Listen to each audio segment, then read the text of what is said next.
Hey there guys, Fier here again. What we got going on today is another fire starter test. Today we are going to be seeing just how strong is my homemade fire starter hashtag testing video. Okay, so basically what this is just a little sparker and some duct tape. What we actually have inside of this I'll explain in a second, but here's our little saw blade that hacksaw blade that I cut and kind of modified to fit that. What we have inside of here is two bullet casings. They are 300 blackout bullet casings covered in duct tape. What's on in the inside of those casings are just pure cotton ball supplements. So what we're going to try to do for a fire starter is to see just how durable is this specific area. I don't really care what happens to the other parts. We're just specifically seeing what exactly you can kind of tell there's the bullets in there. Not bullets, but bullet heads. These have been already fired, so there's no, danger in doing this. So let's get to testing. So some of the times in our regular videos that we do on air guns, you'll notice this creak in the background. Well, this is what it is. This is where we're going to do our testing. I'm going to be up there throwing about 10 to 12 feet high, and I'll be throwing it down to here. All right, so we're up here, and ideally what I would recommend if you are going to duct tape this, duct tape it orange. That way it's so easy to find. I'm just going to throw it way down there. Here we go. There it goes. Alright, so here it is. Perfectly fine. Not a hard test at all. Right, so I have a log right here to kind of simulate if you were to fall on this on your arm was to fall on this specific area. And my other things that I tested were pretty junk in comparison to these bullet casings, so just to get an idea what this is supposed to do, I'm just going to do it from about 3 feet away. Drop it only 2 times, okay? Alright, and now it's on soft, muddy ground to give you a better idea. So far, this little contraption of mine is working pretty good. It's holding up fantastically in comparison to some of my other things that I was trying off camera and trying to figure out what would actually work. To work as a good fire starter. So I might have to yell over this noisy waterfall, but what we're going to have to do is we're going to have to do a little bit of extreme testing. Now we're going to do the same thing, but on a harder surface. Here we go. Alright, now I flipped it over.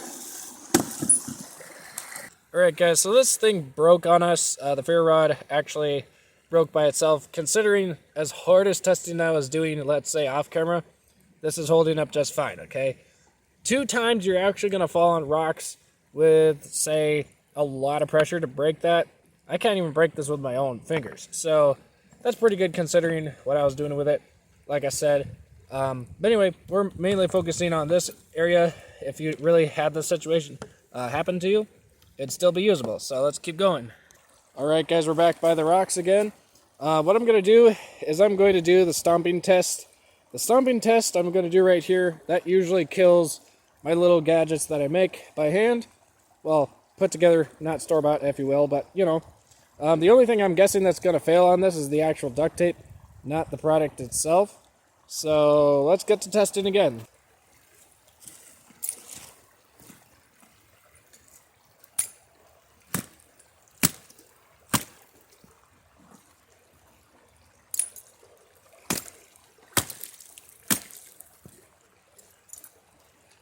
Like I said, the duct tape's the only thing that's failing on these. Let's put it in some more deeper water.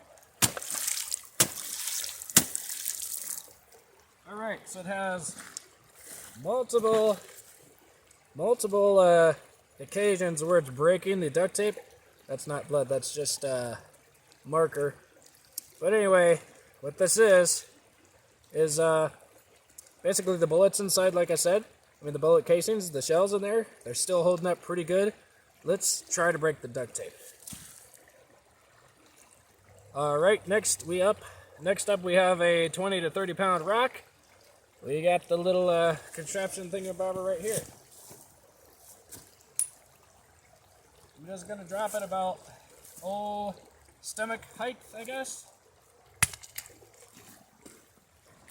Multiple times, 2 times on one side, I'll flip it over in a different area, and the same thing, 2 times. Okay, so the duct tape is starting to fail, but our fire starting thingies are, wow, they're starting to get smushed. So let's bring it up to that little area from the beginning and let's look at it. Alrighty, now we have it back on this little area here again. Now I'll tell you what, these are holding up way better than my other contraptions now that they're actually a certain kind of metal. They're holding up absolutely beautifully, but we don't know until we open this little bugger up. Okay? Oh wow, that's actually pretty dry inside. I don't know if we can quite see that, not too well, but we'll try to get that thing open and I'll see if it's dry. Alright, so I was able to finally take this out. Looks like it's perfectly dry inside for the majority of the time. The very tip of it had the smallest little bit of moisture, but not bad considering this is homemade. Alright, so I'm going to pop it out all the way. See if I can't get this little bugger on fire here. Mind the junky duct tape. See if we can do it with the rest of what it's left. Let's see here. It's really hard with a tiny little thing. Let's try this just a hair bit to get all this coating off. There we go. Somewhat. You know what? It's not working just now. Alright, so I think we got it. Almost. Oh, she's going. Come on. Come on. There you go. Well, it's a little windy out here, but we were almost getting her going. Yep, we got her going, guys. Wow. Congratulations. We've done ourselves a, well, almost a fire starter. Wait, is it going? Just a little bit. But she was going. She was going pretty good. Man, considering that I did all those testings, man, dude. Okay, so it's going a little bit. You can kind of see there. Just a little bit. Let's open up our fingers to get a little air in there. Yeah, guys. So, like I said, not bad. It was going. It's a little damp out here. It's a little bit windy. But, yeah, still works. So, definitely thumbs up for that. Homemade idea. Waterproof. Proved my, fire starter thing. This was just a prototype. Kind of a fun thing to try. Let me know what your thoughts are for the next video. We'll see you next time on Midwest Boys 5.